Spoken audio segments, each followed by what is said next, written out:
Hey, Mike, how we doing? Hey man, long time no talk. All right.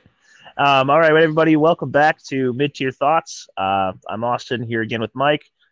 Today's topic, we're going to be talking about basically how to get started in this kind of lifestyle, right? Like basically, you've decided for one reason or another, you want to live a prepared lifestyle as a responsible citizen, Minuteman, whatever you want to call it, right? Whatever term is, cool and trendy for this type of lifestyle.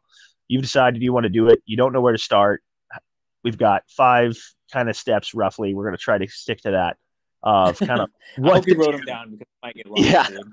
Oh, I did. Of what to do and kind of how to start, right? So, Yeah.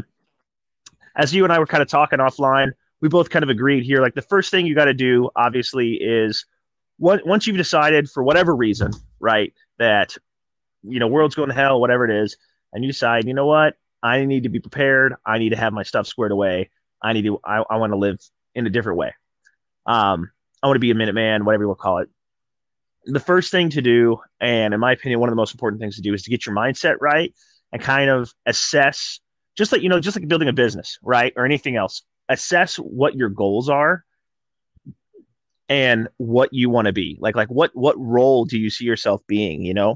Do you see yourself as being like some kind of door kicking commando, or more like a recon guy out in the woods, or just your average Joe that wants to help out somehow? Like find out what role you think you want to play, right? What role you think you want to put yourself into, or that you best fit into. So we can set realistic goals and kind of assess where we're at and where we need to be. You got anything to say about that? Yeah, 100%, man. When it comes to just assessing on what you want to do and where you want to be, even sometimes you just figure that out when you start doing it. Just like a lot of times you get into fast, like shoot fast, eat ass kind of stuff. Mm-hmm. You want to just be CQB, short barrel rifle, shooting doors and stuff like that, and that's super cool. You do it for a while, and just like Lucas Botkins, he's been doing it for so long. At this point, he says CQB does have its limits. You get to a point where you've done everything, or you've polished yourself pretty good, and now you're at the point where you're like, well, where can I branch out? He said this year of 2023, he's going to be doing a lot of long gun shooting, a lot of long range shooting, which I'm noticing this kind of huge push for it. I don't know if you've been checking Grand Thumb, Milspec Mojo, any of them. This long range kind of thing is like the hotness right now. Everybody's getting the 6.5 Creedmoor or that long 308, things like that. So it definitely comes in and out on what you want to do, and it just flexes. It flexes back and forth on what's cool and what's in right now.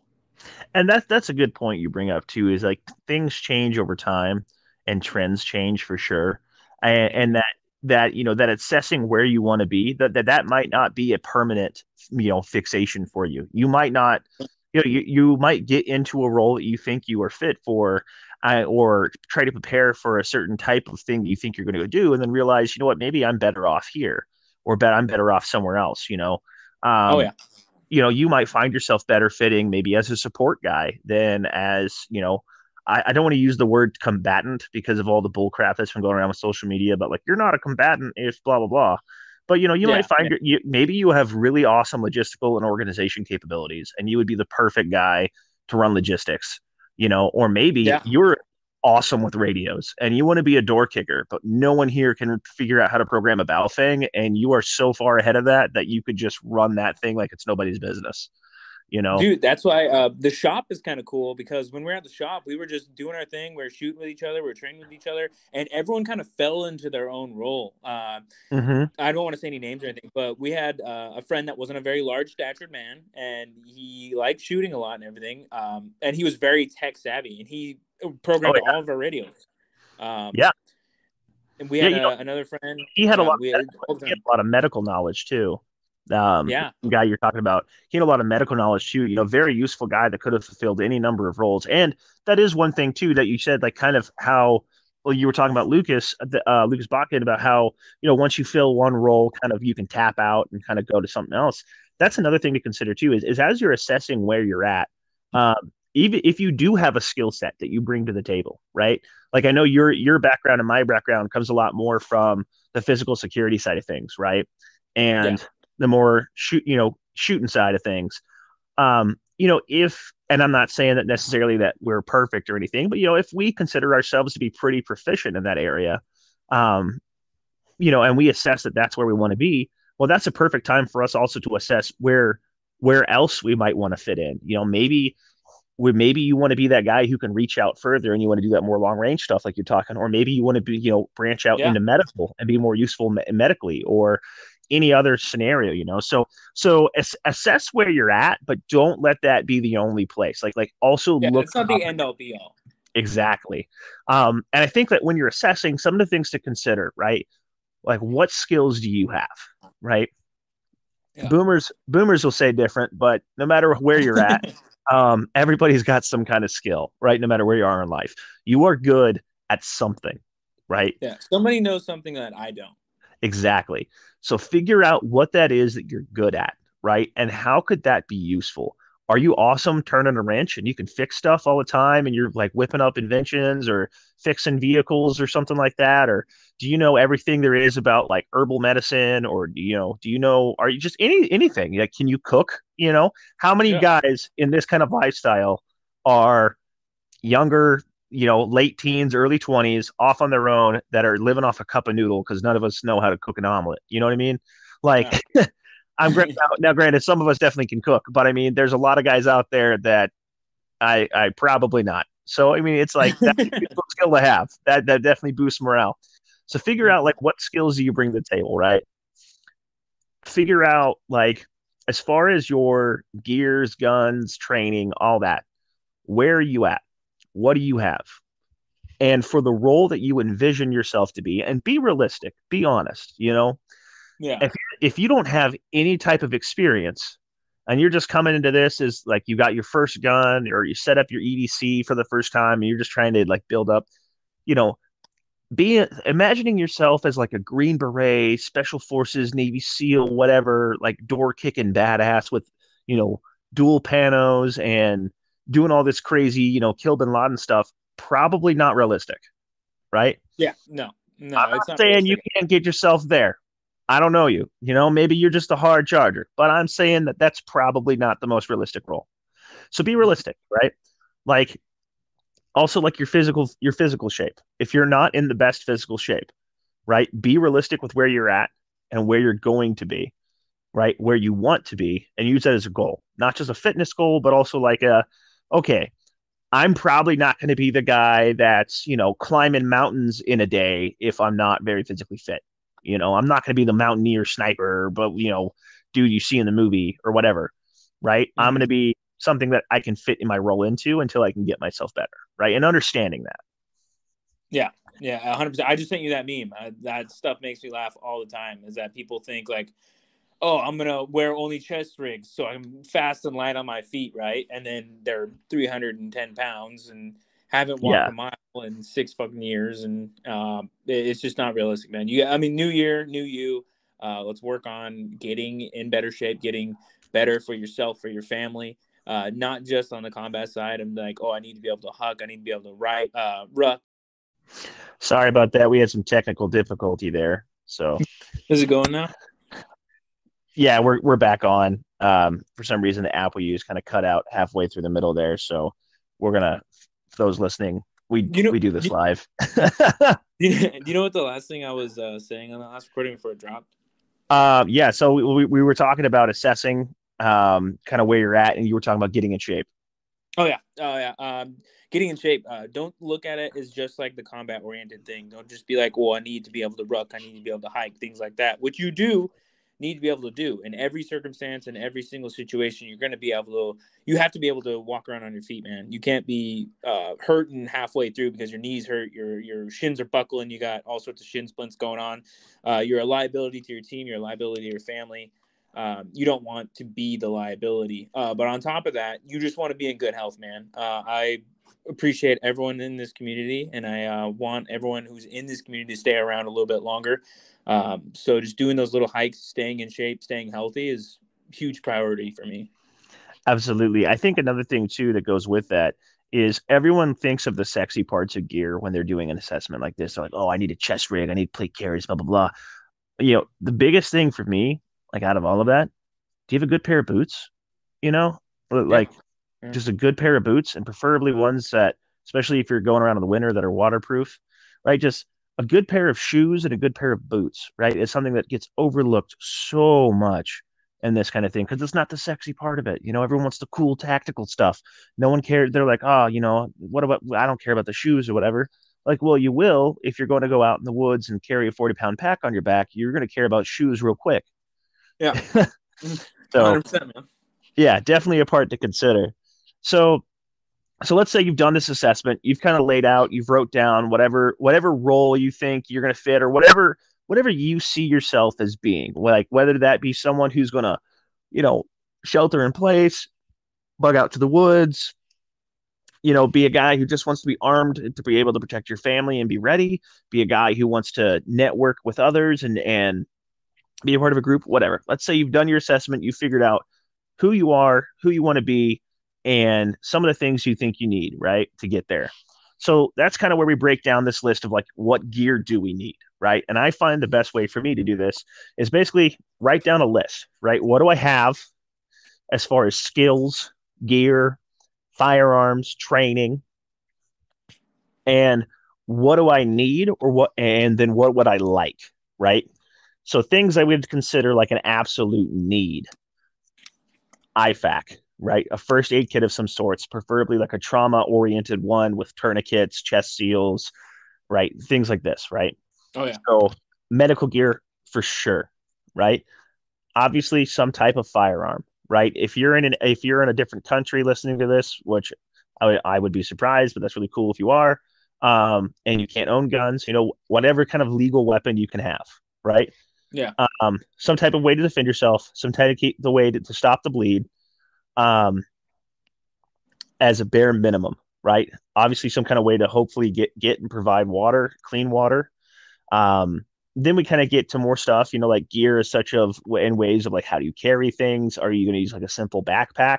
Or are you going to use maybe a more, I guess, tactical backpack, or a more oriented to this type of thing backpack, like a hiking backpack, or maybe one with Molly, you can put all this other stuff on, or you use chest rigs, belt kit, what kind of gear in that sense? Do you have the right guns for what you want to do? Do you have the right gear for what you want to do? Do you have the right skills for what you want to do? For example, I said you need a medical kit, right? 100% believe in that everyone needs one. You also, however, need to have the know-how and the knowledge of how to use those things in your med kit. Oh, yeah. It does you no good to have an Israeli bandage if you don't know how to use it or where it goes. Yeah, if you have no idea how to set it up, how to even wrap it, what's the point of carrying it? Exactly. I know you and I both have some military experience, and we've seen the training videos and things like that where, in the early days, people pushing into Iraq, the military's mindset was train the corpsman, train the medic, and they might, have time to train everybody else, right? Yep. And that worked out really well till the corpsman or the medic died, right? Or got hit. And we've all seen Saving Private Ryan, right? There's a scene where the medic gets hit, and then he's trying to talk them through how to patch him back up, and they're all freaking out. No one really knows what to do, right? Because they didn't have that training. That wasn't their job. And they all had a kit, but no one really knew how to use it. The whole idea was like, well, the medic will use it on you, right? Well, that's great as long as the medic's alive. Well, back in the day, even in that scene, nobody was even carrying medical gear. Nobody was, except for the medic. Yeah. And it's crazy to think of how far the training, like everything's written in blood, Right. So there's a reason why every single individual soldier, every single sailor, Marine, everyone carries their own IFAK. But that's a relatively recent trend, though, not just carrying your own IFAK, but actually going through the proper training to get that medical training. Because I remember watching, we were watching the combat footage and during some of the expeditionary training I went through from early 2000s. We're talking 03, 04, even 05, with guys, with guys packing gauze into sucking chest wounds just because they had no idea what they were doing. They just weren't trained, and so they were just like, he's shot in the chest, he's got a whole packet with gauze. Yep. Right. And guys dying, or people using like shoestrings to try to tourniquet Tourniquet, legs. yeah. Bootstrings. I've seen that one before. Yeah, just because they didn't have the training or the materials, right? So go out and learn how to use your kit, right? Like figure out what do you know, what do you already know, right? Like, are you already squared away on medical? Perfect. Do you have a radio?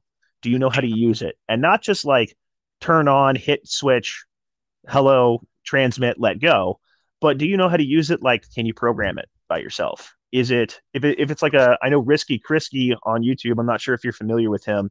Yeah, a little Um, bit. yeah, he's been doing some great stuff lately, especially on radios. Because that's one thing I'll admit. Like I'm kind of like my buddy has like that you were talking about. Programmed the radios.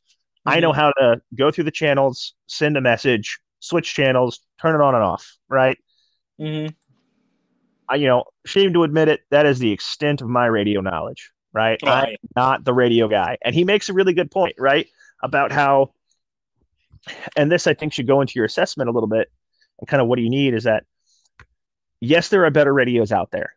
Yes, you can spend more money and you get what you pay for, but it doesn't do you any good if you've got a super solid, like badass XTS 5000, whatever military radio, if nobody else does. yeah. Survived the EMP radio, but everyone else is down. Right. Or if all the homies running Baofangs, guess what? We run in Baofangs, right?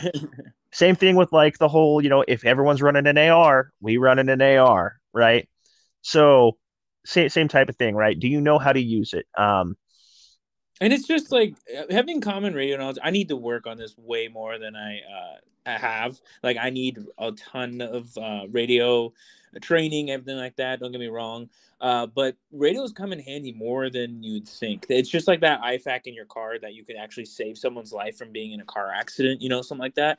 Having a radio is super nice to have just when the power's out, when something's going on. You need to help your neighbor. If you have like a little rack of Baofangs, something like that, you have two or three of them. Because I know a lot of them on Amazon that you buy come in packs of two or three. Yeah. Give your neighbor one in that crap situation and the power's out and everyone's cold. There's no running water, something like that. A big storm.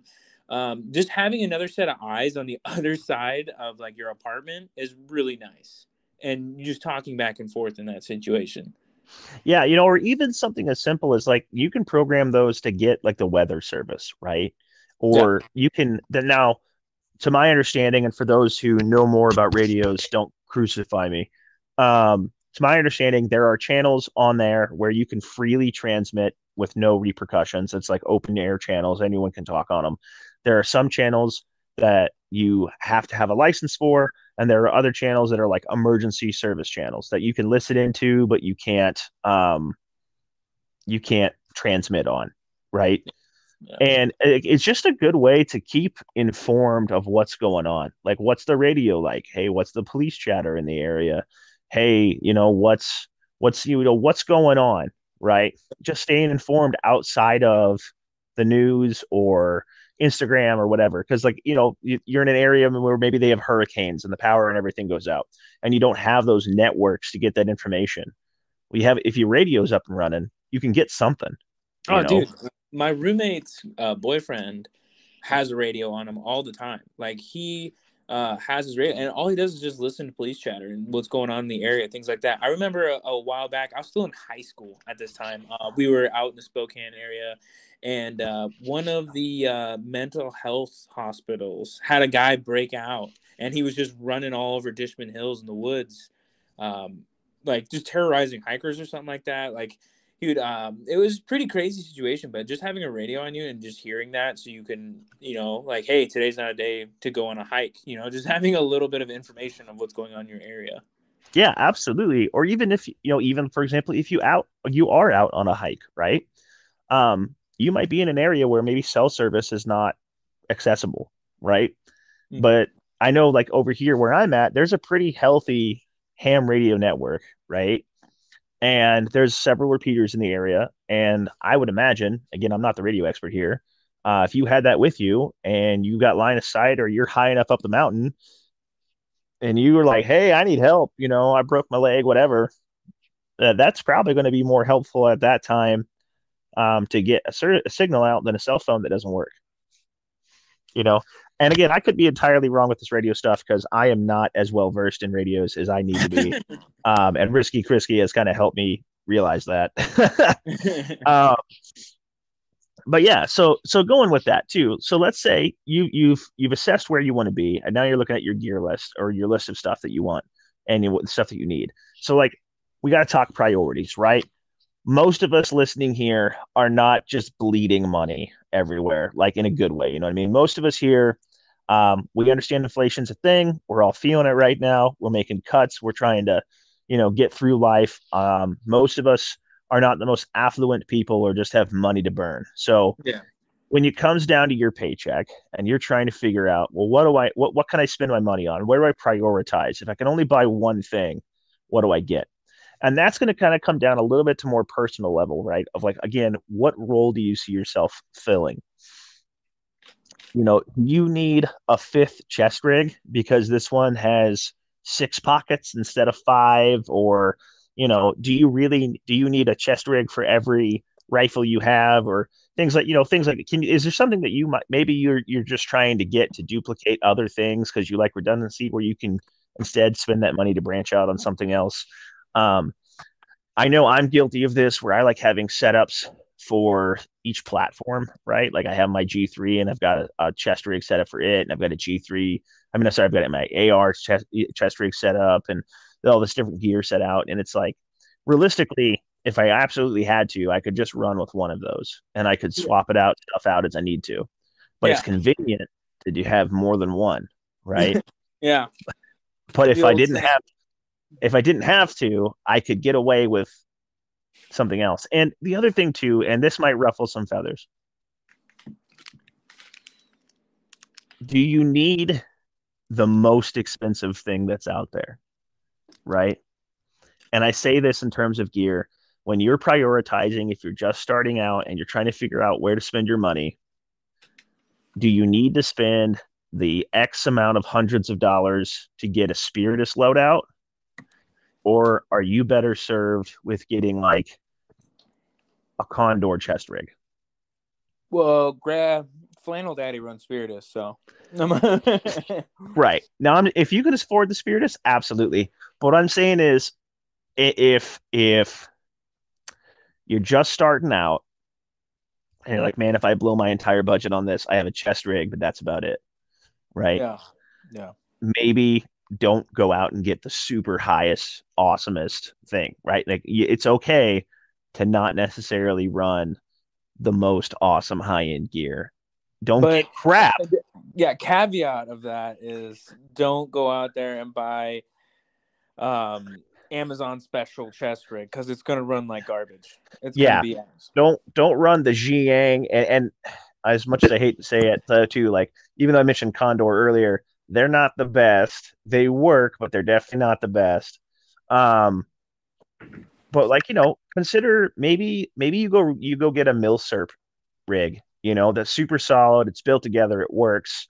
Yeah. You go to your local military surplus.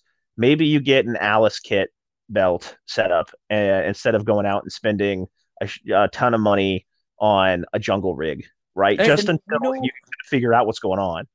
And you don't have to buy these things new. I mean, how often does Lucas Bakken talk about hopping on eBay and buying that Mayflower used, and it's still great condition? And for those of us who are listening who follow us on Instagram or found us through there, Instagram is a fantastic place to find some awesome stuff that people are selling, because people like you and me will do this to where, when we were new to it, we didn't really know and we didn't want to dump a ton of money on a Spiritus chest rig.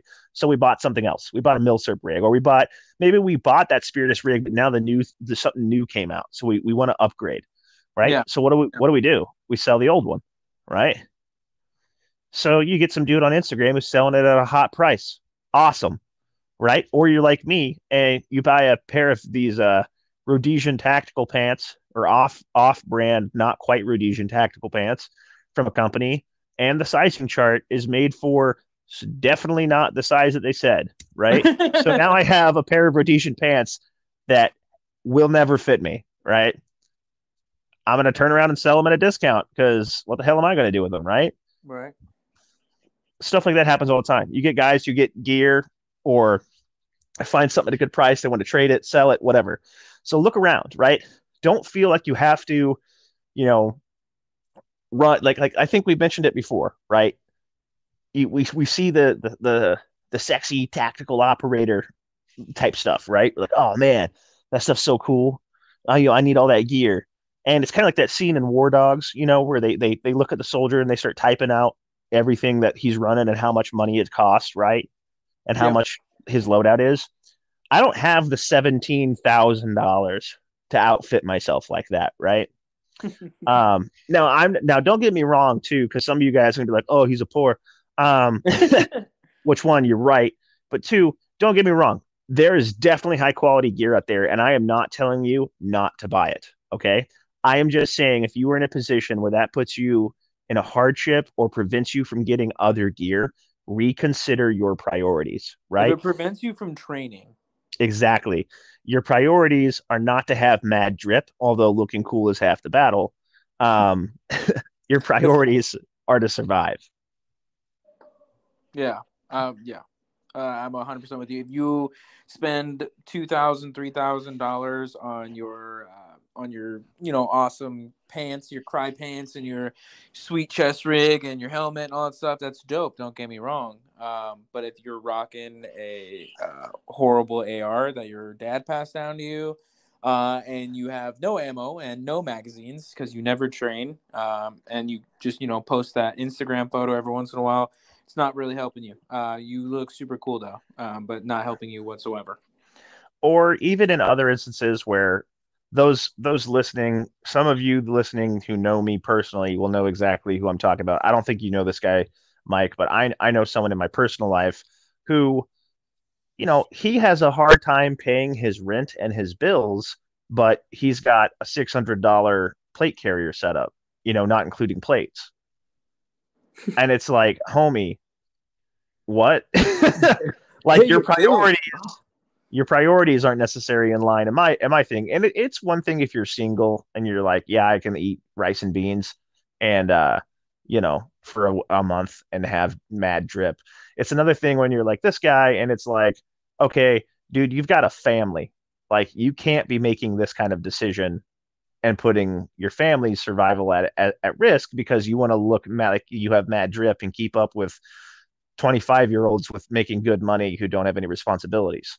Like that's not how this game is played. Like you're going to have to take cuts somewhere and prioritize where you need to be. Right. So keep all that in mind, right? Prioritize what skills you need, what skills and stuff you want. The other thing to consider too, if you say you're like, I just consider myself to be like a simple rifleman, Minuteman type of guy, right? So prioritize in that sense. I was like, okay, what gear do you need?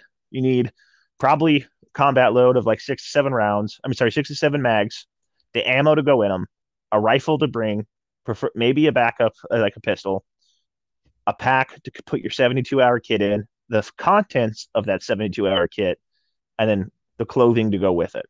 Right. So maybe that's your priority. Maybe you're like, you know what? I don't want to do any of that. I just want to be able to, um, you know, live if the world ends for 6 months without any help. Okay, great.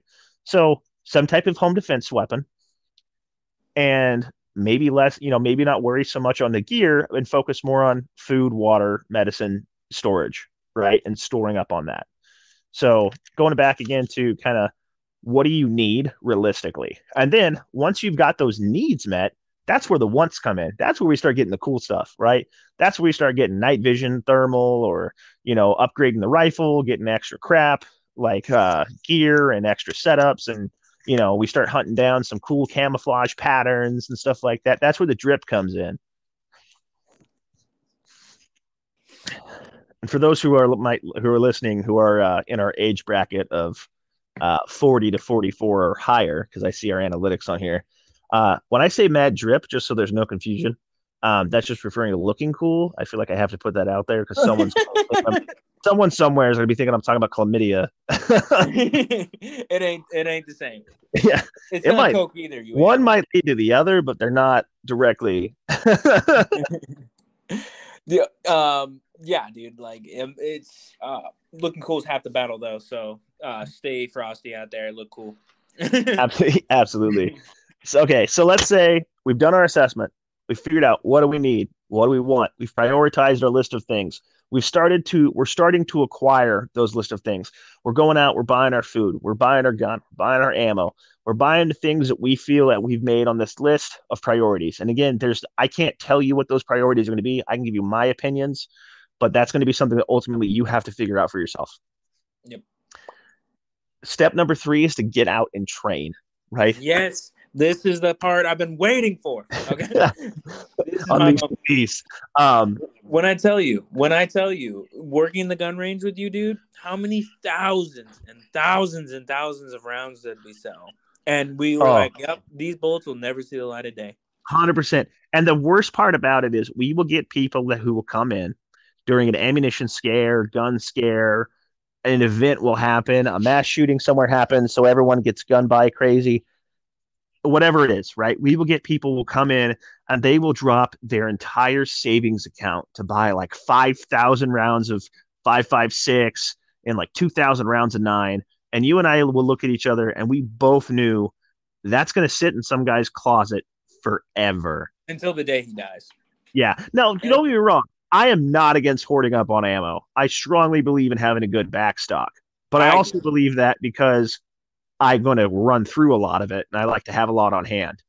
I have no problem of owning 10,000 rounds, but if I know that out of those 10,000 rounds, they will be seen 3 years, not 3 years, I'll be giving them more benefit of the doubt. 10 years later, when their kids get all that rusty ammunition, because they didn't store it right. No. And they bring it into the gun shop and they go, I don't know what to do with this. This was my grandpa's, and I don't want it. You know, that's just a quick little side note I got to throw out here too. Sorry, side rant with this. I can't tell you how many times working at that gun shop, I would get someone who would come in and bring in, a mint condition Springfield 03A3, from grandpa snuck it home from the war or something like that. And they're just like, I don't know what it is and I don't care. Grandpa's dead. Give me $500 for it. Oh, yeah. And you're like, man, if you were my grandkid, I'd haunt the crap out of you. I can't even think of how many times they gave me boxes and boxes of like 30-06 and 22, all the boomer rounds. Yeah, just ammo they don't know what to do with. And I probably have a couple thousand rounds of 22 that I just got from people just being like, hey, I don't know what to do with those. Can you get rid of it for me? This was underneath my grandpa's staircase. He's never even showed me a gun before, but he had 1,000 rounds of 30-06. Yeah. I mean, I even had a family come in and like were like terrified of it because like their grandpa had bought a 38 in like the 70s, still had the original bill of sale, had never left the box, right? They were very anti-gun people. And there was like, oh, we want this in our house. Get it away from us. Like they thought it was like a massive spider in the box or something, the way they acted. And I'm like, whatever, dude, but yeah. It could go off at any moment. Yeah. But yeah, so like, yeah, don't be that guy who's going to go out and get all this stuff and just not do anything with it, right? Because like, what's the point? Oh, and it's funny because people think it's just the boomers that do it. How many people came into the shop asking exactly for us, exactly what to buy and exactly what brand, and we would give them the $1 million brands. Like we'd give them like the most expensive brands. They would come in, they'd buy it all, they'd bring it to the range for 3-4 months because they're hyper fixated on that subject, and then we would never see them again. And I'm like, I bet you anything is sitting in the bottom of their closet. Oh yeah.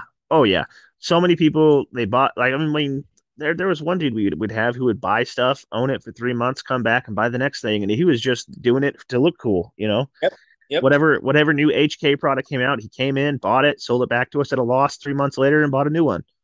Just whatever. But yeah, I mean, so when we get to the training part here with like going out and getting training, I think part of it is like if you don't really know where to start, look around your area and vet your instructors. Look for classes, but vet them. Do not just go to Uncle Joe's Tactical Surplus and take a class because he says he's NRA certified. I was just about to say, certified is take one class and not be a complete. Well, you can be a complete idiot, so that's not even a qualification. You literally just have to take one class and you're certified. I was just about to say, man, if it says NRA certified, that doesn't mean anything. Yeah, I'm actually more likely to not take your course if that is the main qualification that you present to me, is that you're NRA certified. That's a whole nother like rabbit hole I'll go down on hating, man. Absolutely. But vet your instructors. If you're talking about like if you're taking the course from like the what is it, the Dust Detroit urban survival guy, The urban, yeah, increase your odds of survivability.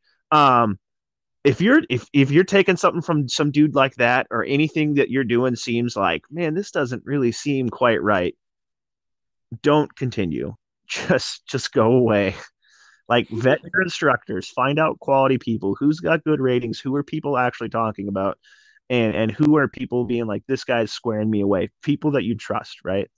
Go yeah. out, take a class, right? Take And I don't care. I don't care who you are. This is another thing that not a lot of people touch on. Is like, yeah, me and you were both military, right? Me and you both have a little bit of training, everything like that, a little bit of knowledge, not a ton, but just enough to get by. Put your ego away, put your pride away, absolute. and just take the lessons. Like, even if you don't like something the teacher's taking, like telling you, you don't like the thing the teacher's teaching you, don't keep that. Don't retain that stuff, but retain everything that everyone can tell you. And don't think, and even when you're there, like, don't think that you know better, Yeah. right? Yeah, I mean, and in all honesty, who knows? You might actually know better, right? I'm not saying you don't, but don't go into the class being like, I'm just here to show them how much of a badass I am. Don't go to a Travis Haley course expecting like, man, when he sees me, he's going to want to hire me on the spot. I'm so cool. And I just came here for the hype. Go there with an open mind and being like, I want them to think I know nothing, and I want to impress them as I show them what I've learned, like with that kind of mindset, right? Like, Yeah. I want to show them that I can take what they've taught me and apply it, but and that I know what I'm doing here, but not in a way where you're like, I'm going to show them I'm so much cooler and I know way better than them. And if they're giving you advice where they're like, hey man, your trigger pull is this, or work on your breathing, whatever, don't just be like, no, fuck you, dude, I know what I'm doing, right? Like, breathe, relax. Just relax, John Wick. It's all right. Yeah, take the advice, see what happens. Maybe look at your breathing, focus. If it doesn't fix it and you think it's BS, but you've tried it and you saw what the results were, well, now you know, right? Because I can't tell you, like, working at the gun range, how many times people come in, hey man, you guys need to adjust these pistol sights. They shoot low and left. Nope, that's a you problem, dude. That's a grip issue, and you're anticipating. Yeah. No, it's not. Your sights are off. Well, they're fixed in place, so I don't know what to tell you. These sites. Yeah, can you adjust my sights? And then you go out, and then they're like, well, you go shoot it. It'll be off for you too. And you go out and you shoot it, and you drill nothing but tens. Mm-hmm. And you're like, hey man, I got bullseyes whole way around. I shot your name into the target, so there's that. Unless you're rocking a red dot, dude, I don't believe you. Oh, 100%. And if you're rocking a red dot, it's probably that you didn't zero it, right? But Yep. but yeah, go out, seek training. Always. Seek seek training. seek the training. And once you kind of, if you don't know, or if you're in an area where maybe it's inconvenient or it's too far away, or for whatever reason, there's no reasonable way for you to get professional training. Honestly, YouTube is a really good resource to learn drills, right? T-Rex arms, love them, hate them, whatever, has a lot of really good drills and has done a really good job, in my opinion, of opening up this kind of training to the everyday average person, which is one of the things I love about him. Is that he can be, I mean, he's just, there's no barrier, right? It's not like I only teach military or law enforcement. He wants everyone to know this knowledge, and he will like do classes, and Yeah. he does courses on YouTube of like, this is a drill, this is how to score it. You can print it off from here for this target. These are the parameters by which you go by, and you can train yourself, right? Which is all this step is training yourself, doing your one reload ones, doing your dry fire, doing your shooting and scooting. And it doesn't have to be just about like the shooting either. That's kind of what we're focusing on here, but also can involve medical, comms, all this stuff. You can self-taught or self-teach yourself a lot with YouTube. Now, some of that is a lot of BS on YouTube with a bunch of people that don't know what they're talking about. But you find the right channels, you find the right people, the ones who seem like they really know what they're talking about, right? And everyone else says, like, yeah, this guy's squared away. Like, he knows what he's talking about. Like, you want to do medical, find the guy who was, the FMF corpsman for 20 years, who's got a whole channel based around actual med. Or what was that app you were talking about earlier before the show? Oh, Deployed Medical, dude. That is a wonderful app. So it's basically all the corpsmen are getting it now. They're actually made to download it after they take their TCCC class. And what it's going to be is a whole rundown on every TCCC situation you're going to need. It's going to be, you click on the body part, you click on whatever it is in the app. It opens up and it tells you exactly what you need to do and what equipment you need in order to pack a sucking chest wound or to put it in a nasal flange in. Everything. It's See, awesome. and something like that is a great resource for having to teach yourself if you don't have resources, right? Oh yeah. Because you know what, as hard as a shooting course may be to find, what I have found, at least from my personal experience, it's even harder to find a TCCC course or like a tactical combat casualty care, so like an advanced gunshot wound style training course for medical for a civilian, like just straight up civilian, like law enforcement, military, you can find them. EMTs, you can find them. Fire departments can do them, but it's really hard, at least from my experience, to find people who are willing to teach that type of stuff to just everyday people. There are not a lot of places doing that. And so I can understand if you have difficulties there that you have to be self-taught, and practice on your own. Try to seek those places out. But there's really not a lot that I can think of. Like the only place around here I can think of is a defensive action center. But like out of all of Washington, I can't think of a lot of places. I can't think of anything, honestly. Yeah, and if there's anybody out there that knows, like, please let us know. But like, I just really can't think of a whole lot of places that do that. They're like, I would say safely, for every 20 places teaching a defensive rifle course, there's one place teaching a combat first aid course. Yeah. Plain and simple. Um, and you're way more likely to use that medical equipment than you are your rifle. Oh, dude, the amount of people that think like, oh, they're just gonna run in and shoot and kill and that's it. You're wrong. You're gonna have a friend that gets shot. You're gonna have you get shot. Someone's gonna get shot. If you are in the line of fire, you're in the line of defending your life. Someone's gonna get hit. Yeah, and I think that brings up an interesting point too.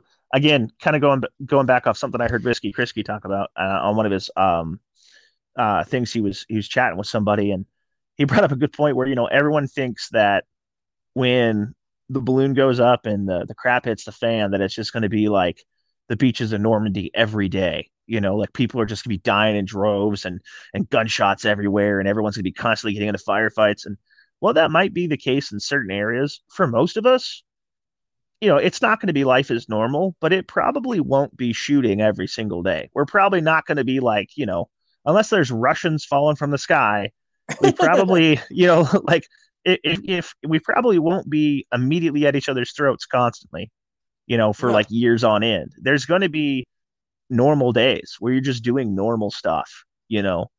And Yeah. life will eventually settle into a certain rhythm.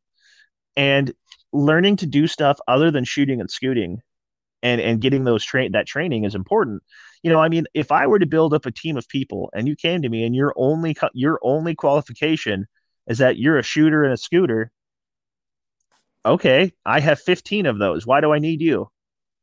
Yeah. Can You you know, harvest mushrooms? Can yeah, you? yeah. Do you know anything about wildlife or plant life? Do you know how to make a still or grow certain types of food or have a medical background? Can you run our comms? Maybe. Anything. Yeah, Am I? anything. Am I I? mean, Are you going to be a liability to me? Am I giving you all of my equipment because you don't have any? yeah, exactly. Things like that. Even like something I was just thinking about, even things that people would think would be mundane skills. Like my grandfather, he served 20 years in the Navy, but as a public health officer, right? Which you would think like not a whole lot of, you wouldn't necessarily think that like that would be like a real tactical type of thing, whatever. And it's not. But he has very important stuff. Like, for example, how far do I need to make the latrine away from the food to Yeah. make sure people don't get cholera, right? That's a pretty important thing to know. Don't crap where you eat. And like, yeah, obviously that's a simple concept, but at the same time, it's like, no, realistically though, if we're have this idea in your head that we're all going to go be goon boys in the woods and build a village like they did in Defiance, you know, and we're just going to go be hill people. How far away do I need to poop to make sure we don't get cholera? That's an important skill to have. What I mean, yeah, on the same kind of gear as like, what water can I drink? How do I know it's going to be clean? Yeah, exactly. You know, yeah, exactly. And just because it's clear doesn't mean it's clean. Yep. Okay, so moving on to the next topic with this. Let's say you're starting the training on your own, right? So we've assessed what we need to do, where we want to be, how we want to be. We've figured out what we needed. We've prioritized our gear. We've started acquiring our gear and training as necessary, seeking out to fill in those deficiencies. I wouldn't say that this is necessarily like a linear next step, but just kind of the next like evolution of where to go with this. Since you've started training on yourself, is networking with others, right? And I think for a lot of people, this is the hardest step. For a lot of Yeah. people, I think finding others to train with is the most difficult part because it's the idea of like Minuteman, militia, survivalist. These are all these words that get tossed around that have these very negative connotations put upon them from movies, media, different things. Like how many movies in the '90s came out that were post-apocalypse, and you always had like some hillbilly in the woods with way too many guns and way too many sisters that he was doing stuff with. That was like, I'm gonna eat these Twinkies and survive and eat babies, and that was like the idea of like the survival person. It was Yeah. always these negative connotations. Or like this is one that is like a personal pet peeve for me. I hate watching like survival movies where it's like a post-apocalyptic thing and everyone has hunting rifles. Oh Like yeah. everyone armed Every time. with like a scoped 270 or 30-06, and I'm thinking, bro, this is America, right? We have more guns than people, and at this point, most of them are dead, which means we have way more guns than people. You can't tell me there aren't ARs. Like you can't tell me there aren't Palmetto ARs enough to pave a highway. Dude, You can build a castle out of ARs. I'm gonna like interrupt you real quick, dude, because I'm laughing at this so hard because I was watching. Me and my girl were rewatching The Walking Dead, and there's one scene where every single person so one person has a Mosin Nagant, and the other people, like three other people, have AKs, and one kid has an Uzi. And I'm saying, out of all of those in Georgia, you're telling me they're running around with Russian equipment and old '70s fully auto Uzis. Yeah, that's the kind of thing I'm talking about, right? And it's like, bro, where are you finding all these mags? Like exactly that's the kind of thing I'm talking about. It's like I hate like or like oh god, what is the name of that game? Um, what is it? Last of Us? Is that what it is? The game where it's The Last of Us, the yeah, zombie yeah, yeah, apocalypse. Yeah. yeah, yeah. And well, they're coming out with a series of it, right? And they've got the guy that played Mandalorian. He's in it, Mm-hmm. and there's like the trailers or like the promo pictures you see for it. It's always him with like a scoped rifle, and everyone that is shown there either has like a pistol or a scoped rifle. It's like, dude, there's more guns in America than scoped rifles. And Awesome. apparently the only people to survive were Californians, and this is all they had to arm themselves with. Dude, I don't know where they're finding all these fully auto guns either. Yeah, I mean, it's ridiculous, but that's just a tangent. But okay, let's get back to it. So yeah, let's say you've decided you want to network, right? The hardest part I think about this is that because it can be so taboo, people don't want to be seen as like the weirdo, right? Yeah. They don't want to be seen as like the crazy far right extremist or something like that, right? So a good way to do it, if you're on Instagram, is to find the find your tribe posts. There's a lot of pages that are putting out posts fairly regularly of like, get out and train. And one of the ones, I can't remember who did it a while back, but basically he made a comment thread and just put the abbreviation of each state. And the thing was, if you're reading it, just drop your username, underneath there. And then everyone in that state, you guys can DM each other, see where you're at. Are you within reasonable distance from each other, and meet up and hang out, right? Another way to do it that I found great luck for is it was way easier when I was at the gun shop because people there you can kind of naturally tell, but Um, Yeah. you find people with similar interests, right? Are there other gun people or just other people who like you that maybe see the same world as you? The world the same way you do. Are there people that you know that are like, man, what's going on? Like, man, this is kind of crazy that what's going on in the news for insert topic here, Yeah. and that brings up a conversation. Like, yeah, man, that is kind of crazy. I'm just that's why I'm really glad like you can just bring up inflation. Be like, man, that's why I'm glad I've got some food stored away. Like, oh, what are you talking about? Like, what do you mean? Be like, oh yeah, I've kind of grew up with this kind of idea, blah blah. And you just kind of start a conversation about like maybe saving some food up. And you'd be like, yeah, even FEMA says it's good to have 2 weeks of food on hand, and then you could just bring up simple things like, we had that power outage a while ago and we were able to still eat. We didn't have to go to the store, blah, blah, blah. And you start with something simple like that, like food preparation conversation.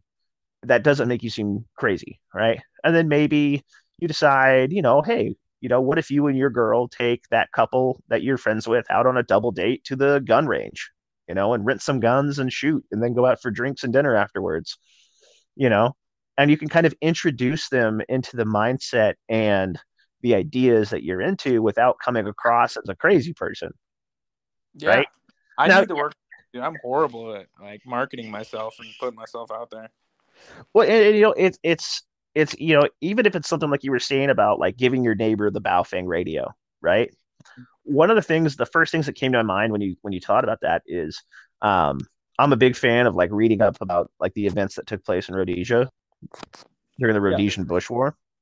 And one of the things they used to do is, all the farmers had radios and they would stay in contact with each other because the thing was like the army was off fighting the war and the security forces were usually busy doing their thing. So if the bad guys snuck in and decided to raid a farm one night, the farmers were all they had, you know.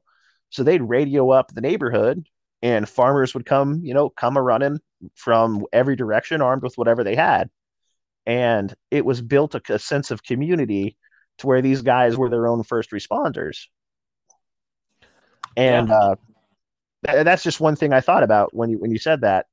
But yeah, I think getting out there and getting out of your shell and trying to find people with similar interests and even something as simple as like, hey man, do you want to go shooting? And let's go find a place to go shoot and be like, okay, cool, yeah. I'd be like, oh hey, have you ever maybe you have a buddy who bought his first gun or a buddy who has guns, but he's not really like into this type of thing. And you can kind of slowly breach those topics, right? I think the internet is a great way to network with people and find people. I know I've met a bunch of people in the Washington area um, that you've met too on that group chat. Yeah. Um, Yeah. If you're in my area, by the way, I'm down to go shoot. I'm not ignoring you guys or anything like that. Come shoot with me. Come hang out. yeah, same here. Same here. If you're in Washington State and you want to get in touch with people who want to train and get active and do stuff like that, reach out to us on our social media and or through the questions on here, and we'll talk to you and kind of try to direct you in the right way. But I think find your tribe posts are a great way to do it. Going out and just talking to your neighbors, talking to people that you're friends with, at your church, your work, whatever. We all probably know someone who sees the world the way we do and just isn't quite, they're just not doing anything about it. And you can always be like, well, what happens if insert scenario here, and kind of, slowly bring people into that. You don't want to go ham day one because you don't want to scare people away. But yeah, once you want to network, you want to get those friends, and again, you want to vet people to a certain extent, right? You want to make sure that the people that you're hanging out with, that you're training with, that you have similar ideals and ideologies that are, or at least ways that are compatible. You don't want to get the crazies in there. You don't want to be like a whole, get like a Timothy McVeigh in your group because that's just bad news. You don't need a bad guy. You just need to, like use your head. Be careful. If you get a dude that's you're training with and he just gives you bad vibes, maybe don't It train with just him anymore. it just takes one bad apple to poison the whole batch, dude. Exactly. If you're hanging out with a dude who shows up and you're like, I don't know, man, this guy is just like off. Probably not Watch out. to keep training with him. Probably a Fed. No. Yeah. Yeah. Or, just a crazy person. I mean, there's crazy people out there. There's people that have bad intentions, bad ideologies, and you just got to be aware of that. not everybody that wants to shoot guns and go hide in the woods wants to go do it for good reasons. Um, so you just got to make sure you guys are compatible. Once you are, like, that's a great way to start training together. You know, start doing shoot and move drills, start, practicing medical. And the thing is too, as you build that circle, you build up a wealth of skill, right? Not just on a personal level, but like, your group, you start bringing in people who have different knowledge, like just what we talked about with the different assessment, the assessment portion of assessing where you're at. If those people have done the same thing, right? Maybe you have a buddy who's a mechanic, and okay, cool. Now you got a guy who's good with fixing cars or fixing stuff up. Maybe you have a sewing machine and you're good at sewing stuff. Well, guess what? You can make pouches and gear and all kinds of stuff, or repair things like that. You got another buddy who's maybe he's an EMT or a nurse or something like that. Oh, great. Now you have medical, you've got mechanical skill. You're slowly building up all the necessary skills that you need to survive. And Yeah. you can cross train each other, and each person's a subject matter expert that can train the other person. You get, like you talked about before, you've got a guy who's good at comms, that you're hanging out with. He's like a super radio nerd. Awesome. He's your radio guy. He can teach you to a certain extent to be operable how to handle radios. Yeah. Yeah, man. I think this subject I don't have a ton to talk on, just because like I'm so bad at networking and everything like that. That's definitely going to be more your speed. I need to work on it. I need to practice on it. Like I said, anyone listening to this, if you're in the Silverdale area, hit me up. You make my life a lot easier if you just hit me up. And then, yeah, I think this is a good point to stop. Please, if you're listening, you're like, man, I really want to deep dive into a certain aspect of it, a certain subject of it, let us know. We can. This was a very light breeze on top of what we really want to dive into. So, like I said, not the end all be all.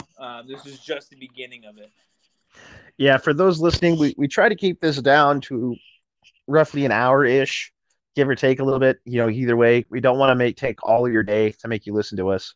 But this was kind of meant to be a broad topic, very vague, very over the top, to kind of help people out who might just be starting out in this, and to give you guys ideas of things you might want to listen to in the further. Ideally, we will potentially go further in future episodes, maybe devoting an entire episode to each one of these aspects and go really deep dive into it. Because I know me and Mike could talk for hours on each one of these. But yeah, so thanks for listening, guys. Thanks for being here. Thanks for joining us. You guys have, I'm constantly amazed at how quickly our podcast is growing. I'll be honest, I still expected at this point for it to basically be my mom and Mike listening. So I'm really, I'm really excited. I'm okay with whatever. We only do this for not just for everyone else, but it's always nice to talk to you, Austin. It's super good. Like, even if you have some friends at home, wherever you're listening to or something like that, just talk like this, bounce some things back and forth with each other. You might learn something. Exactly. I can't tell you how many times talking with you after I go back and I listen to these before I post these, that I'll be like, oh man, that's a good idea. I should do that. Or oh yeah, I didn't think about that. Like when you talked about that cup thing that you do for the snow in your Jeep, I was like, oh, I need to get one of those. Oh yeah, like different things that we talk about that make me think about that. So yeah, have these conversations with your friends. Go out, touch grass, give it a good thought. Touch grass. Yeah. Go shoot something. Yeah, exactly. Go mag dump into trash. That's not legal advice. But yeah, go out and try these things. So again, guys, thanks for joining us. This has been another episode of Mid-Tier Thoughts. With that, we're signing off. Sweet. All right, man. Later.